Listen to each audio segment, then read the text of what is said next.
Ma'am, कल एक social media के जरिए एक मैसेज दिया गया कि पल्लव देव जो हरियाणा बीजेपी प्रभारी हैं उनसे आपकी मुलाकात हुई है और कहीं ना कहीं जो आपकी टिकट है उस पर संकट छाया हुआ है। क्या कहेंगे मामले को लेकर? देखिए, ये भारतीय जनता पार्टी का संगठन है और इसमें जो निर्णय है वो शीर्ष नेतृत्व लेता है। और मुझे बड़ी हैरानी है इस बात की कि हमारे आदरणीय जो प्रभारी जी हैं वो तो सभी कार्यकर्ताओं से समय समय पर मिलते रहते हैं। मेरे ख्याल से अगर मैं टोटल काउंट करूं तो अब तक शायद हो सकता है कि कोई 40-50 बार उनसे मैं मिल चुकी होंगी।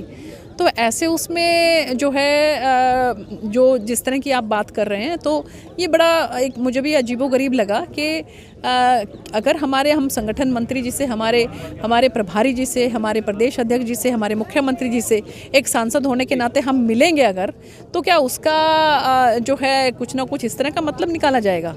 और जहाँ तक बात है हमारे भाई अशोक तंवर जी, वो हमारी पार्टी में अगर आते हैं, हमारी पार्टी से जो विचारधारा से अगर वो इत्तेफाक रखते हैं, अगर आम आदमी पार्टी जो है वो उसमें सेवा जो है वो जो करना चाहते हैं उसमें ठीक से नहीं कर पा रहे हैं और हमारी पार्टी से इत्तेफाक रखते हैं तो उनका बहुत बहुत स्वागत है। वो एक बड़े सुलझे हुए और बड़े अनुभवी नेता हैं। और आप ये देखिए कि मेरे माताजी का स्वर्गवास हुआ तो वो अपने पूरे परिवार के साथ जो है वो संवेदना व्यक्त करने आए। तो ऐसे उसमें जो है मुझे लगता है कि अगर अशोक तंवर जी हमारी पार्टी में आते हैं तो उनका बहुत बहुत स्वागत है।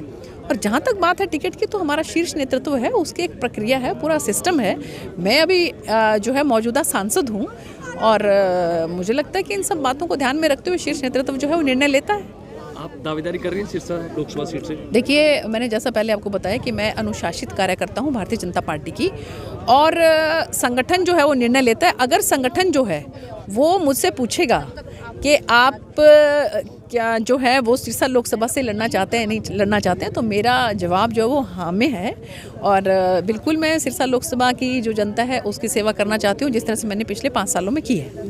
सर्वे में बताया गया, उसी के हवाले से पूछ रहा हूँ कि पूरे 303 सीटें जो बीजेपी ने 2019 में जीती थी, इसमें 50 सीटें ऐसी हैं जिनको कमज़ोर बताया गया, कमज़ोर सीटें बताया गया। उनमें से 2 सिरसा की तो 1 रोहतक की। देखिए, ऐसा है कि अगर पहली बात तो मुझे समझ नहीं आता कि किसका सर्वे है ये, और दूसरी बात अगर कोई ऐसा सर्वे है भी सही तो वो मुझे लगता है कि क्योंकि इसमें कहीं कोई दो राय नहीं कि 2014 के अंदर भी हमारे सिरसा जिला के अंदर एक भी विधानसभा नहीं आई थी और 2019 के अंदर भी हमारी एक भी विधानसभा नहीं आई थी।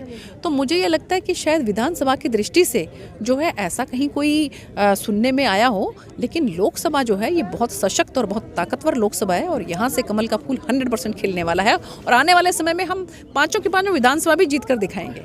उसी के हवाले से एक सवाल और पूछ रहा हूँ भी, आपने ऐसा भी जिक्र किया कि 2 साल जो एक कोविड में और किसान आंदोलन में जनता के बीच में नहीं जा पाए, धन्यवाद दौरा भी नहीं कर पाए।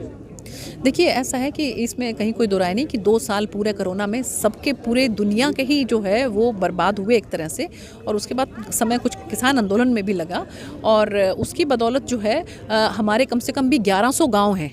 तो 1100 गांव और साथ में जो सिटी का एरिया है वो अलग है।